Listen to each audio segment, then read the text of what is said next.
Tiflis Dövlət Universitetində Azərbaycan multikulturalizmi mövzusunda tədbir keçirilib. Tədbirdə iştirak edən Azərbaycan Prezidentinin millətlərarası multikulturalizm və dini məsələlər üzrə dövlət müşaviri Kəmal Abdulla multikulturalizm siyasətindən bəhs edən məruzə ilə çıxış edib.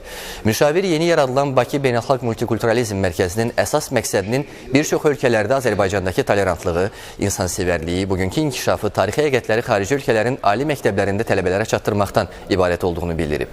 Azərbaycan multikulturalizm fənnini Gürcüstanda tələbələrə tədris edəcək İvan Vaxişvili Dövlət Universitetinin professoru, dilşi alim David Qaçeridze, Azərbaycanın müxtəlif mədəniyyətləri və dinləri birləşdirən dövlət olaraq bütün sahələrdə inkişaf etdiyini bildirib. Eyni proses Bolqarıstanda, eyni proses İtaliyada, Rusiyada, Çexiyada və bir sıra başqa ölkələrdə də onların universitetlərində baş verəcək və o universitetlərdə də həmən fənnin öyrənilməsinə başlayacaq. Eyni zamanda Azərbaycandakı bəzi universitetlərimizdə də bu fənn, xüsusilə qeyri-humanitar universitetlərdə bu fənnin öyrənilməsinə biz başlayırıq.